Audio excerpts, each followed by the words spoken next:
kan thrit nu mani se thla awklem chungchang kan lo sui ve zuai ange te in kan thrit angin kum khata han thla som pahnih a awma hei chan chu thla ina kum khat chunga kan lei hel kual chu a zat kha ani maya thla in kan lei hel kual chu oi khata hel kual chu reizong ni somni pasari 0.3 ani a ani ma sel thamanga tang thla de ring kar reizong is 29.5 days ani thunga hei tun ma train thla chianan kan mang ta thina tin leile thla hian ni hi vir moi moi chuina a hel kual ve reng thin ti kan re boka o I kan lo sei tak tak mai min lo like subscribe ve lok la chu tia thla in kan lei a hela kan lei ni hel vela tak sia chuan an orbit kal kong bi ka theu kha sol tung kan tiang chi kha in chen thap hun in zon thap hun kha lo thleng ta thina I kan riat sa ve kan I kha lunar eclipse kan ti thla awklem lo thlen don chuan thla le ni in kara lei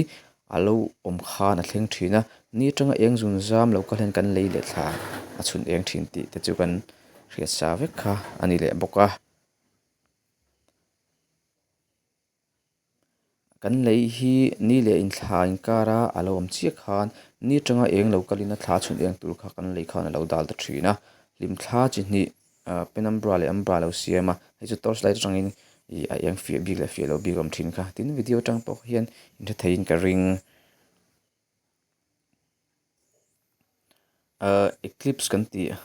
awklem kan ti tak chu lim thla pakhat zawk umbra kan ti chunga thla alo lu chi kin tan ta thina lunar eclipse hian darkar khatatanga darkar ni vel otlang pui thina azan ina lo thleng tur hi chu internet a chuan minute somni riat pahnih vel ni tura an ngaia adik angemaw then khan darkar nga te an tia kan enanga hriat mayang I ka chiang bik lawa kha chu kan lo ti neta ka hmu dan ka lo soi ve lok ani dar som pakhat velain tanin ka ring engwangin nge lunar eclipse kan ti hi blood moon an lo ti thin chan sa phawin hi a chan chu scattering of light kan tia eng kaldar vel kual awanga lo om ani a scattering of light hi zirlai ate pawh kan zir thina angai nom hle ani tin dispersion of light kan ti hemi prism atanga light kan chuna chimba lang chi te 7 color kan ti pure violet indigo blue ti vel kha ma heng rong che rang jing hen red ti sen kan ti hi wavelength ani tam bera hi wang hian kal thui thei bera mun hla thamanga chuan kan lo mut ta thina hei en chin ma ula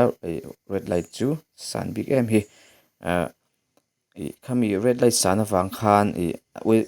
wavelength tlem ho chu kalkong han kal dara kan hmu the lo thleng ta thin lo ani